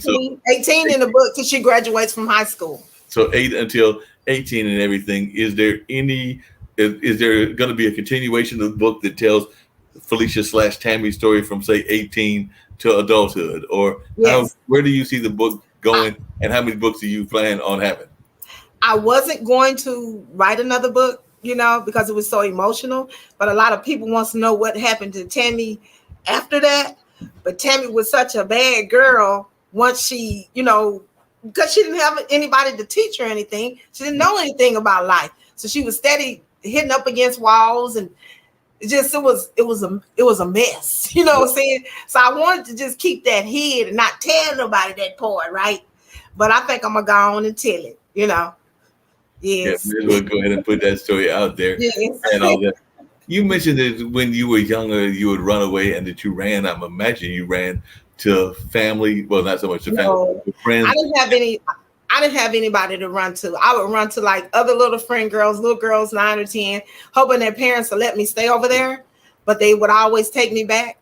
Or either I would hide in the garage somewhere and stay wherever I could stay. I have even rode the city bus all night till, I have to go back. Drivers that got real familiar with me where I think they just, back in them days, I guess people kind of could tell something ain't right. It was a lot of kids on the street. It wasn't just me, Yeah. So you just stay wherever you can stay. But a lot of times I went back because I had to go back, Yeah. Or either the police found me and took me back, I would hide up under cars. I felt like I was safe up under the car or whatever. And then you see stories on TV where people have slept in fields and stuff, young ladies, and people are like, oh, she lying or whatever. No, she not lying. She was out there, And I don't remember. All I remember is praying to God and ask Him to protect me wherever I was at, Yeah, that stuff is real. There was a lot of street kids where we all just hang out or all get into trouble or whatever. But there was a lot of kids on the streets. One of the things we've been hearing about. I said one of the things we've been hearing about is the role of police in trying to deal with these situations. So when you were a kid, it sounds like the police were literally bringing you back to the fire and everything. But hopefully they're doing a better job than that now in recognizing some of the symptoms and recognizing some of the things that they need to be looking out for in order to recognize what could be an abusive situation and hopefully get them out of that situation. But, the flip side of that is that you oftentimes hear the stories of the kids that are put into taken out of one situation and put into a worse situation. I remember there was even a fictional movie, and I can't remember the name of it, but it was literally a family where they were taken out of their home situation and then put into a foster child situation because they felt that the mother, and I think the mother in that movie was going through drugs, couldn't handle taking care of the kids. But I was just wondering, do you personally feel that police are trained enough, or even schools are trained enough in recognizing the symptoms of what you went through when you were a kid? And of course, this was decades ago, and hopefully they've got better training. But when you've been putting out the book and even talking to policemen and teachers, do you think that there's enough effort for them to understand what's going on and to know what the warning signs are and to possibly have to take them out, because in that case they'd be taking you out of a foster child and hopefully putting you back, I mean, in a foster home, and hopefully putting you back in a better foster home. Right. Well, I think, well, back then, police didn't hardly come in our neighborhood. We were in a really bad neighborhood. But you're in the neighborhood, you're not thinking your neighborhood that is that bad. And then what was going on in my home, the streets was better than what was going on in the house. As far as the police and stuff, I think they could care less. Just take that child back. And I had some teachers that they didn't know. I never told them anything. They didn't know what was going on in my household, but they took me under their wing, like, take me home with them, give me something to eat or whatever the case may be. They maybe was trying to get me to talk, Right. But they were real, they looked out for me. But now to this day, I don't think they care. I don't think they're trained for that. And I really don't think they care. They didn't care back then. And now I think they looking at it, well, ain't nobody hurt, and that ain't our job, unless it's the right people come around and can see, yes. But so much other things going on in the world, I don't think police pay any of that any attention. That's where we got to come in and try to help these kids or people, whoever is out there, and try to help them, help them get out of that situation, whatever the case may be, because I really don't think police counseling, to me, what I have seen today, I feel like a lot of people just don't care. Yeah. I can definitely see that and everything. Mm-hmm.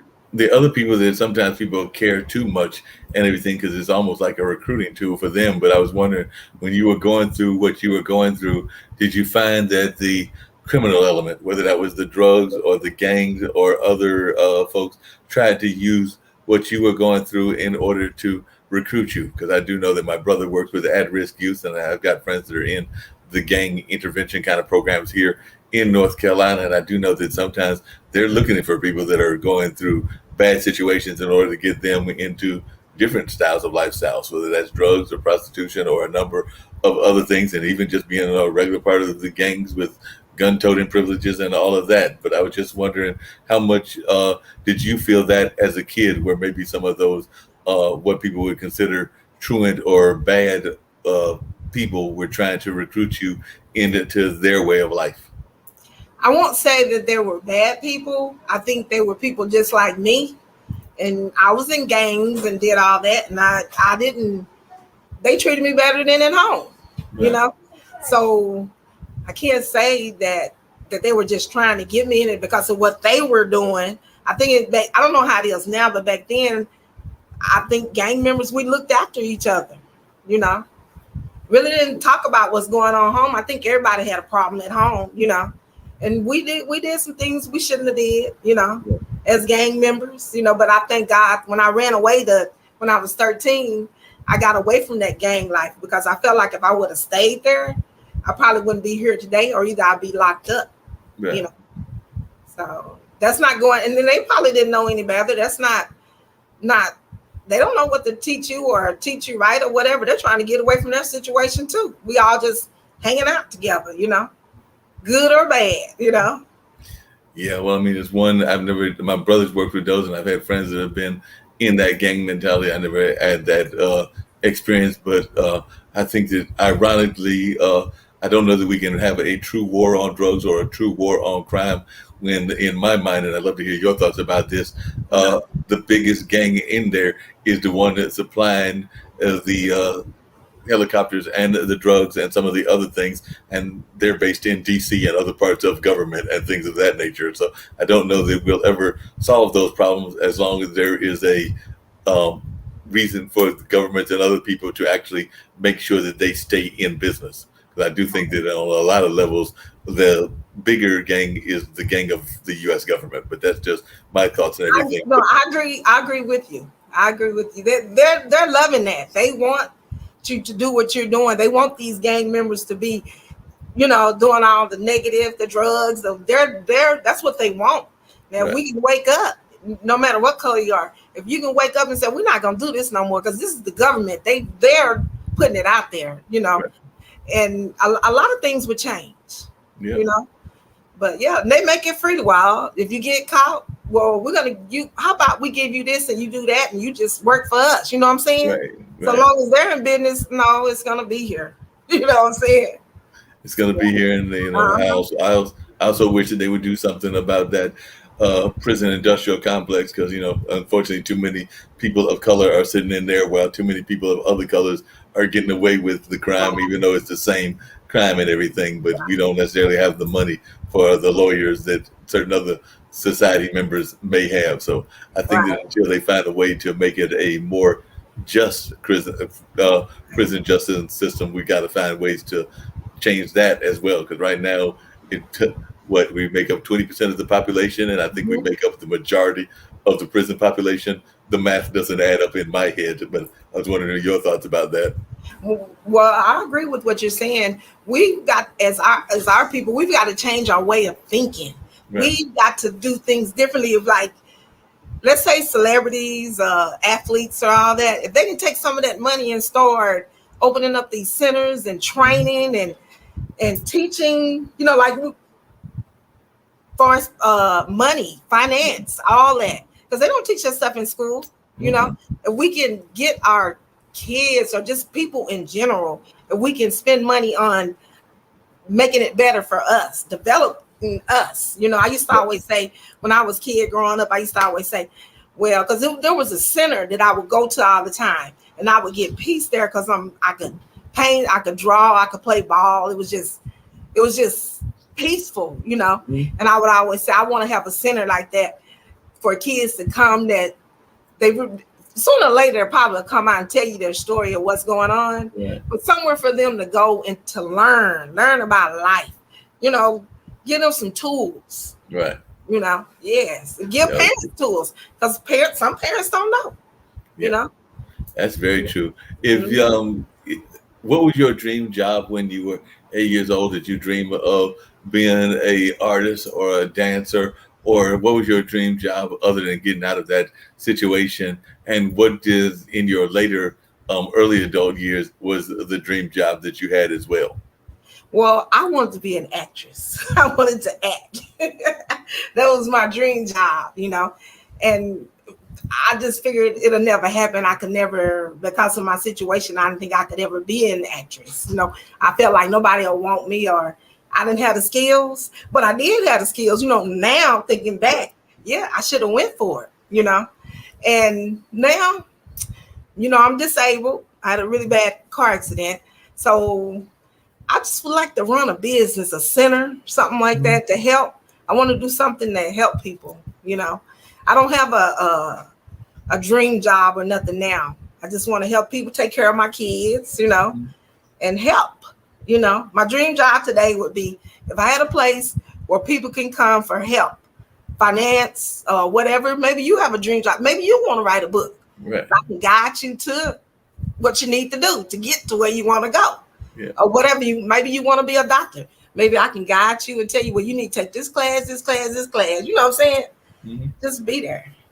Yeah, that makes a lot of sense. And sometimes having those different abilities, because that's the way I prefer to call it, versus a disability and everything. And I'm not sure whether it was a broken leg or what the different ability was, but sometimes that can also lead to being a power statement and everything. I know that the gentleman that I was talking to on Saturday and everything, his name is Brian Shulman, and he's a LinkedIn influencer. But Brian was actually a Tourette syndrome survivor, so he actually uses Really? his disability to actually, as a grown man, and he's actually got two kids in college now because the youngest one just went to Princeton. But as a young man with two kids in college, he uses that as part of his narrative. But literally, he was a preemie baby that people didn't even expect to make it, past a day or two or anything, and he was suffering from Tourette syndrome, which is that one where you have the tics and all of that in your body. But while he may still have the tics, I have not noticed it on our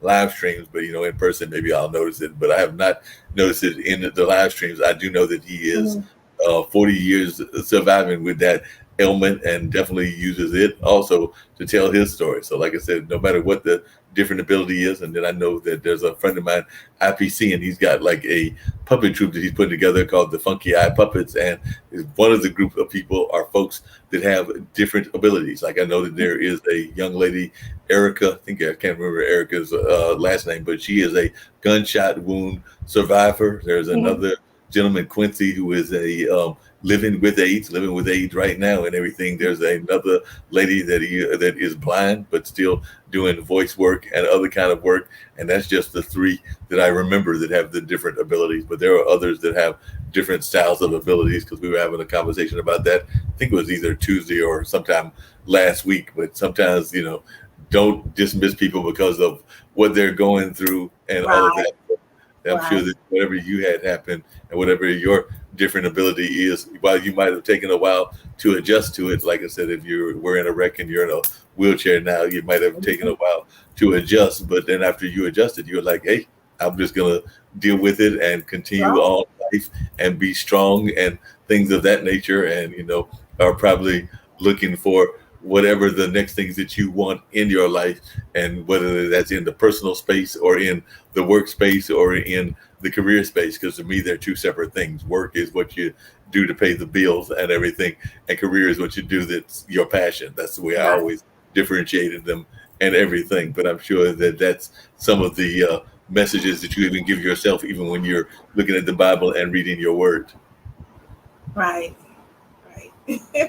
Yeah. So, my daughter was big on, well, maybe I probably did it to her, but she was really big with education, reading. I had her reading like when she was 3 years old. Right. It seemed like she's everything that I wanted to be, but she didn't turn out to do what I wanted to do. But it seemed like everything like I lived my dream through her. Like, she's everything that she's strong. It's just like me all over again. Like I'm looking at myself grow, Right. So it worked out real good, It looks like it worked out real well for you and everything. Yeah. What do you think is, definitely, I said it earlier at the beginning. I don't know if you have the book handy or anything, but I'm sure people would love to hear a passage from the book and maybe hear a word from the book. And of course, we want to see the book, so definitely show the cover so people can see the title and everything. Yep, that's good. And definitely, I'm sure people would love to read at least a passage or two so we can hear some of the book. And hopefully, if you want to tell people where they can order the book, hopefully we can also sell some more books as well. Right. Well, you can get the book just about anywhere. Barnes and Noble, Amazon. You can Google my name and it'll show everywhere. Walmart, Target. You can just about get the book anywhere, And everyone tells me that have read the book, they have to read the whole book. They said they can't. In fact, my sister just read it. She stays in Colorado. Mm-hmm. She just recently read it because everybody was so negative about the book. And I was going to send her the book, but everybody was so negative. I was like, man, I don't want to send her the book because me and her doing fine, right? So she ordered the book and she got the book and she said, I love it. She said, fantastic. She said, I stayed up all night. I couldn't put it down, Mm-hmm. And I was like, fantastic. I wanted, I want it to be a book that you want to go to the next chapter. Let me see what's going to happen to the next chapter. You know what I'm saying? So yes. Sounds great. Did she go through any of the similar kind of things that you went through? And is this a younger sister or an older sister? A younger sister. She went through, when I took care of my little sister and brother, when I met them, in my story, it tells the truth that they really are my family, but I didn't know it when I met them. She was small, and I took care of them until I just totally ran away at 13. But she went through some things. She went, because she don't really tell me about it, but I could just tell, I could just feel it. I could tell, because she didn't have nobody either. Once I was gone, she had to deal with all that abuse by herself, but she never told me for a sexual abuse. I don't think she went through it. I think she would tell me, even after reading the book, I think she would tell me.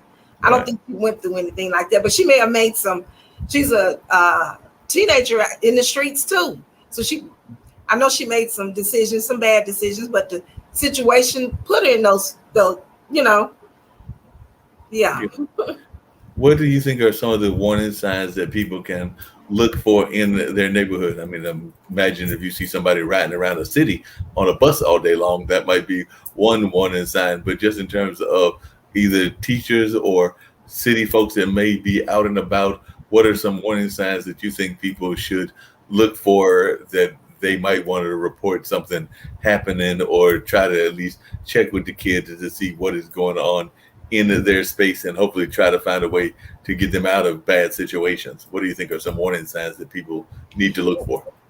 I'm not really for sure on the warning signs, but like if it's a school kid, me, I think I can feel it. I can tell. I can look at them, and then you're seeing them all the time. And you can tell something ain't right when it's different. Before it's just strangers not knowing. I don't know if there are really signs, because as kids, they're real good about hiding how they feel. They may not. Kid may be off to themselves, and then there's kids that's being abused that do everything you can't tell. I'm not for sure if there's signs that, mine's, yes, I can tell something ain't right. Right. But strangers, I don't know. I'm not real for sure. I just think people should be aware of their own family, their kids, Right. And I think as parents, if you have a story and you have been abused, you should tell your children about it, because someone may have hurt them and they haven't told you. And by you sharing your story, they may come on out and, well, mama such and such happened, Right. And then I was taught that back in the days when stuff like that happened, you don't talk about it. Mm-hmm. You just keep it to yourself. People that have read my book have told me when I was a child, same thing happened to me, but I didn't tell nobody. And then I've had another young lady tell me, well, I told my mama, she told me that, well, you probably provoked it. Mm. But you're a child. How do you provoke that? Yeah. So this is hard. But more and more people get out there and we start telling these stories, we need to, maybe some of that, like, maybe they'll fear us more. Yeah. Because as long as they keep doing it and getting away with it and nobody's telling it, they're going to continue, Yeah. Yeah. That makes sense. So we're going to give you a chance to pick up passages you want to read from us, because definitely I love hearing an author read their own words. So we'll let you pick up passages you want to read and share with our audience. I'm going to tell you about the book. I love everything in my book. I don't have a certain passage, but I will read it and tell you about the book. Okay. Let me see if it's a certain thing. It's not a certain, everything leads to something else, Right. but I can read, the cover and tell you about it, but you Okay. can do that too. It'll tell you, but Yeah. you would like for me to read that? Yes, please. Okay. Follow Tammy as she tries to deal with the death of her mother and begin a life with a new family, all in one day. Tammy's whole life changes. She has to adapt to a new environment and a new school. She was used to her mom taking care of her, but now she has to take care of herself. Tammy comes from a family who believes in prayer and putting their faith in God, to a family that doesn't pray or believe in God. Since Tammy has been with her new family, she has a secret she wants to tell. But before she can tell her secret, another one comes along.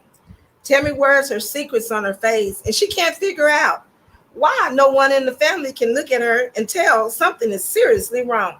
Tammy wakes up afraid, and she goes to sleep afraid. She can't be a child because the situation won't let her. She can't be an adult because she's not old enough, nor is she's not old enough. But Tammy is always put in an adult situation. She doesn't know she's a very strong little girl. She always worries about everyone else's safety, more so than her own. She experienced obstacles in her life that no child or adult should go through. She is constantly in harm's way. Watch how Tammy develops a powerful relationship that keeps her strong through it all. All right. It sounded real good. The Yeah. appropriate folks will get that book and pick up a copy of the book and learn about that. You've referenced a couple of times about definitely reading the word and religion and everything along those lines. How important do you think it is? I know a lot of times people get caught up in wanting to, be attached on their mental side, to their brain side, and definitely even on their physical side in terms of exercise and things of that nature. But to you, Felicia, how important is spirituality and faith just in your day-to-day life, and could you see yourself getting by without that? Because I find that we're all pretty much composed of maybe four elements, which is the physical, the mental, the emotional, and the spiritual, no matter what your religious beliefs are. But that's just the way I always look at life. But I was just wondering your thoughts and how important spirituality, and more importantly, even than that, faith is to you in your daily journey. It's very important to me because I've been praying and I've had God in my life all my life. I may not have did it things the right way or still did wrong things, but I still prayed and talked to God. That He's all I've had all my life. But you know what I have learned since I wrote this book? Atheists, Nazis, Klansmen, I guess people don't believe in God, have attacked me. I mean, have come at me in all directions. At first, it bothered me because I couldn't understand how come they didn't love God like I love God, right? And I couldn't even sleep. It bothered me just that bad, you know. And then everybody ain't gonna believe what you believe, you know. And I had to give it to God. Let him have that. Don't let it worry me, you know. I'm guilty at first of letting it get to me, but now I just ignore it. But they be throwing them darts at me about this book. Oh my God, I wasn't expecting that, you know. And I thought everybody loved God, but no. I know people have their own beliefs, but I have been hit in all directions about God, you know. There is no God, which I talk about it in the book, whereas don't pray, where he's telling me stop praying. There is no God. God is not, you have to take care of yourself, is what he's telling me. You know, the abuser in my book, you know. Mm-hmm. But yes, I don't know nothing else, you know. I pray, I believe. I believe now more than I've ever believed, you know, even though I say I've had God all my life, but I wasn't getting in the word. So I didn't have no understanding, you know. Yes. Now I have an understanding. And that's the only way for Felicia to go, you know. And it's fantastic. Yeah. You know, I'm not all up on material things. Some people be like, okay, if God loves you and he taking care of you, why you ain't got all this? Why you ain't got all that? Well, I've had all those things in the past, and that's not what life is about. You know what I'm saying? Can't get another Mark. Mm-hmm. You know, once you in my life, and I'm gonna treat you right. You know, precious to me. Once you gone, you gone. You can get another car. You can get another house. You can get all those things, material things, you know, but you can't get another person. You can't get another mama, daddy, sister, brother, you know. So yes, that's very true. Mm-hmm. What do you say to those people? Because you mentioned it earlier, that have that negative attitude that they want to belittle you, wanted to try to get you to not believe in yourself. I know that I was in a clubhouse room, and the woman was actually, and she was very much Christian based as well. And I remember she was actually trying to encourage people to actually embrace their ego, because sometimes you need to have a strong ego, is what she was saying, and not to belittle it, because sometimes people will, you know, give you that attitude that you don't need to be all that you can be, and that you don't need to believe in yourself. So when you get people that are in your life that want to maybe be naysayers or not be encouraging, how do you deal with those folks? I just don't pay it no attention, because I believe in you should be all you could be. I believe in doing, you know, I believe in yourself. I believe in that, right? And when they say stuff like that, I just say, whatever. I used to kind of like it'd be like a little argument, you know, but I have learned, you know how they say, let God fight your battles. Mm-hmm. I have learned that is so true, because he do a better job.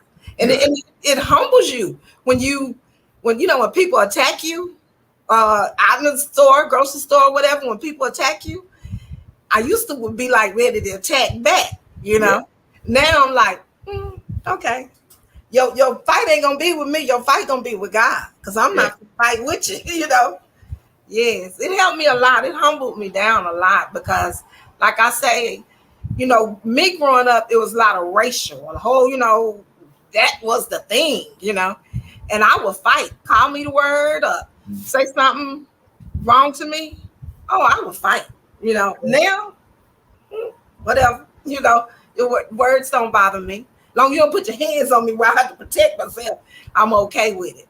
But before then, yeah. Now, was the foster family? Speaking of that, 'cause you just brought that up and There everything. wasn't a foster family. You think I went to a foster family? Is that what you're saying in my I'm, book? I'm saying in the book, the You think I family. went? Okay, you think I went to a foster family in my book? No, I'm saying in Okay, the book you said a different family. right. The different family is my real mom. Right, My mom that died wasn't my real mom. right, The new family, she is really my mom. You right. know. So what were you finna say? I'm sorry. No, you're good. So that's you said. So you went back to your real mom because you were kept by the other mom for 8 years. Right, because I always thought she was my mom Right. until she died. Then when she died, well, I meet my real mom. I met her a couple of times, and I was like, why this lady keep coming over here? That's what I was telling my mom, the one that died. Her name was Doris. I kept Well, saying, and then she would always say, go give her a hug and all that. And I'm like, why you want me to hug her? I don't even know her, you know? But then when she passes, that's when I find out this lady that's been coming around, she's actually my mom, you know? so how did the first mom, the mom that you knew as mom, how did she get to you for those 8 years? Was she like a aunt in the family? Was she a She was, she family was, she friend? was, she was my mom's brother's wife. She had cancer and she Uh-huh. couldn't have kids, right? And she asked my mom, to my understanding, she would ask my mom all the time, well, Lisa is my nickname. Let me just keep Lisa. Let me, you know. And my mom was like, I think my mom loved her a lot too. Right.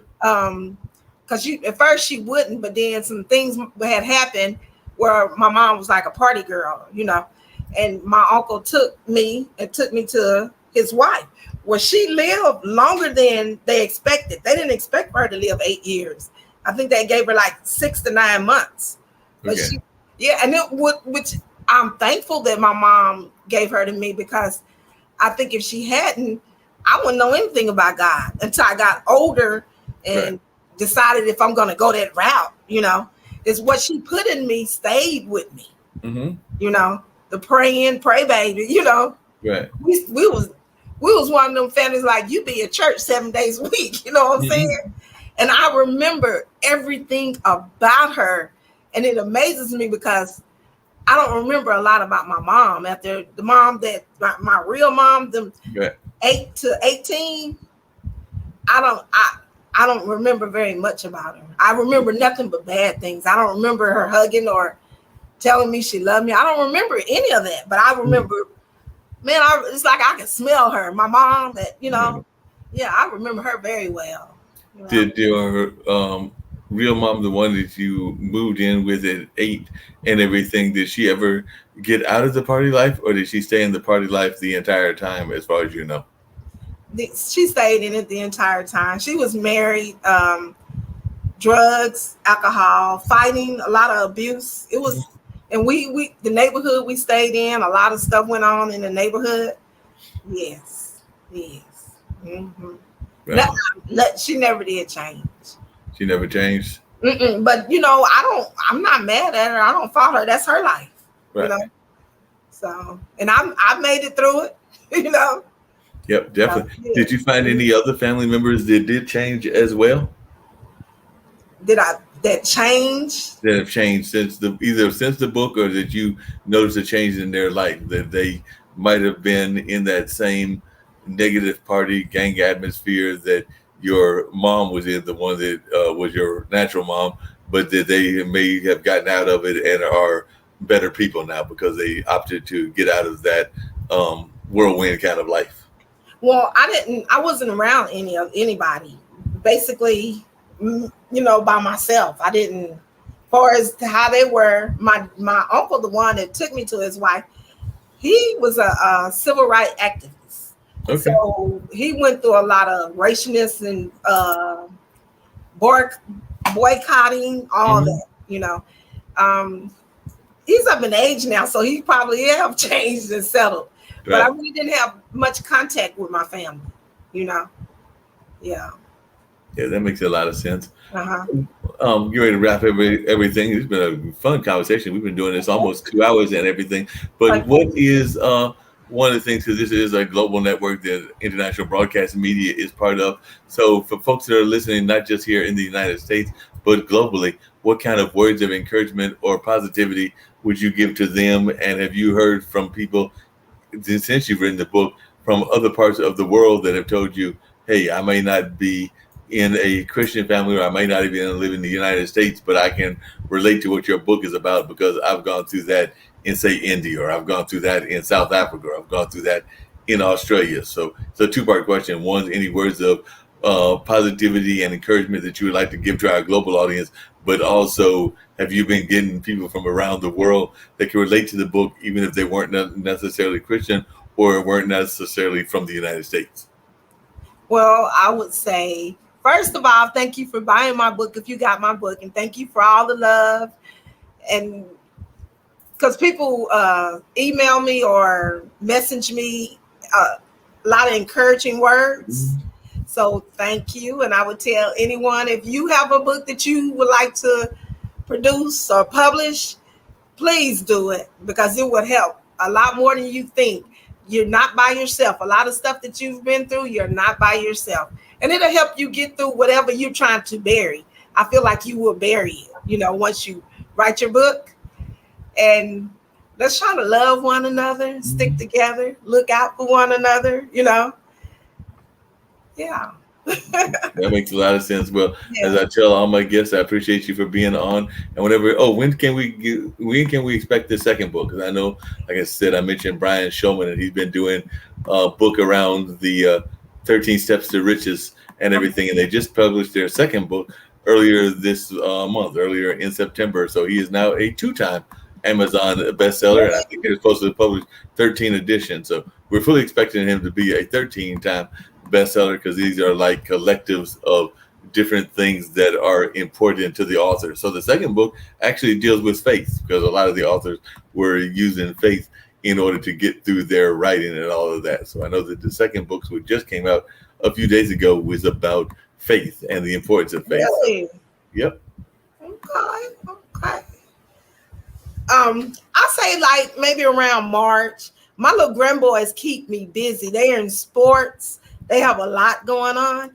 And I don't know, okay, like this is my first book. And when I was writing my book, it seemed like I just had to get into character, get to myself. Right. I don't know how I wrote a lot of notes. Like how stuff be on your mind, you could be out somewhere. I had to keep a pen and paper to keep them thoughts, what I want to write about. So in my mind, I finished the book in my mind because I know what I want to write. I just didn't put it on paper. But around March, and then holidays is coming up. I have Christmas babies, Christmas Day and day after. So that's going to keep me busy. That's going to throw me off track for a minute. Right. But, yes, I'm March. I'm kind of, I've had some supernatural things that has happened to me that, people don't talk about, people don't believe. So I'm trying to tie all that in together. Or maybe I'm going to have to write two more books. I don't know. Write 2 books. Yeah, I'm going to write 2 books. I don't know. At first, I wasn't going to write another book because it hurt my family so, But now I feel a little different. I'm going to go ahead and write it. Because my intentions is not to hurt anyone. It's to get you to talk and get people to talk about what's going on in this world and how we can stop it, or because I know people say all the time, well, why she wait 30 years or why she wait 40 years to tell somebody, right? You hear that on the news every day, but it's hard. It's almost no answer to give you. You don't want people to feel differently. You feel like people going to look at you different, right? But go on and get it out there. Don't worry about how the people feel, No, people not judging you. They say they may be, or they're throwing them darts at you, but continue. Be all you can be. Follow your dream, Yeah, definitely got to do that. Yes. In terms of the process of writing, you just mentioned that sometimes you'll have a notebook with you and you'll write down your thoughts. But what advice would you give to people in terms of the process of writing? So you think that they should always carry with them a notebook, a tape recorder, or how would you argue that people should put down their ideas as well, because I know different people have different processes. Sometimes people wake up and write down their dreams. So I'm just Right. wondering, from your mind, what is the best process that works for you, and what do you advise other people to do? Well, that works for me. I keep a pen and paper in the bathroom, anywhere, so I can, because you know how you have a lot going on, you lose that thought, Right. So I'm always writing, and I don't know about, some people say they have to do an outline and all that. Mhm. I don't know anything about doing the outline. When I wrote my book, me and God, we wrote it together, you know. It's like he said, like it took me a minute, and it's like he said, it's time. Now it's time for you to start writing. And when Mhm. I started writing, it just everything just happened. It Right. wasn't like I was stopping and like trying to if, think about what I'm finna write. All mine just came on out there. Wow.